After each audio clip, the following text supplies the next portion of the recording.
is Kate Melges. I'm a field organizer with Greenpeace. In St. Petersburg? Yes. And you have an event coming up it's coming up this Thursday. Mm-hmm. Tell us what it is and why you're doing it.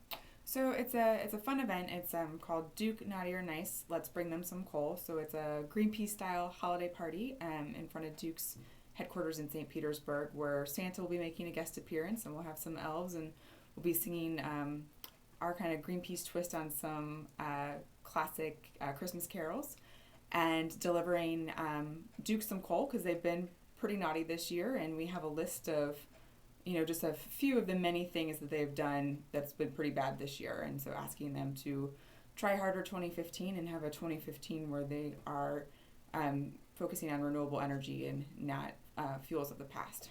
What's on your list of how they've been naughty? I can give you a few of the things. Number one is, they're looking into charging customers for fracking exploration. Another one is that they, asked the PSC to gut energy efficiency goals and conservation goals by 90%, which was successful, unfortunately.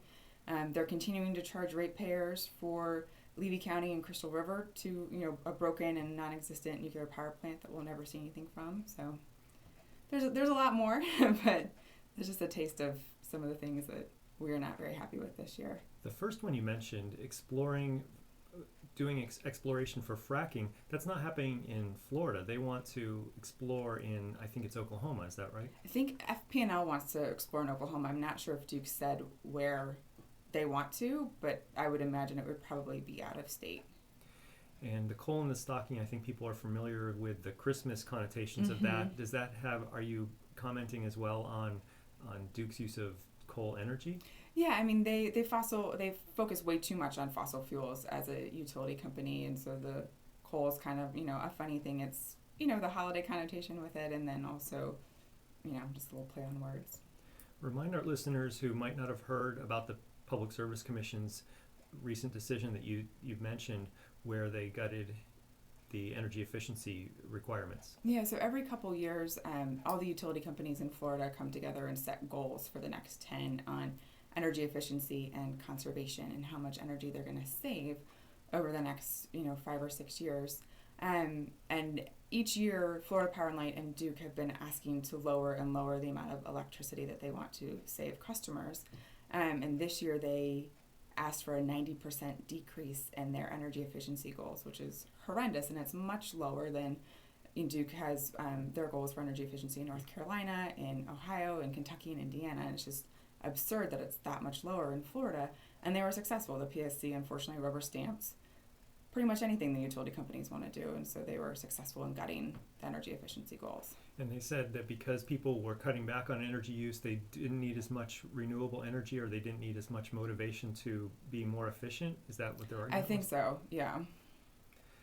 Also, 2 local legislators are bringing forward a bill to be voted on in the 2015 session that has 3 requirements for the PSC. One is that they would limit the Public Service Commission terms to 2 terms.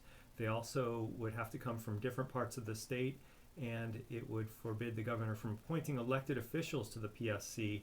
How do you feel about those conditions? I think that they're definitely good steps, in the right direction. The PSC, there's a lot of issues with the PSC. I think they're a pretty corrupt body, to be honest. There's a lot of ties with the utility companies, and I think that not allowing elected officials would be a good step in the right direction. A lot of elected officials take campaign contributions, as we saw this past election, from the utility companies, would kind of help draw some lines between the two.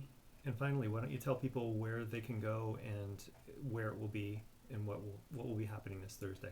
Yeah, so this Thursday at 4:30, you can meet us in front of Duke's building in St. Petersburg on 1st Avenue and 2nd Avenue, I believe, or right across the street from Williams Park, 299 1st Avenue North. At 4:30, we'll be out there singing some Christmas carols and delivering coal to Duke with Santa. And you can go onto Facebook. It's called Duke Naughty or Nice, and RSVP there. All right, thanks so much for joining me. Yeah, thanks so much.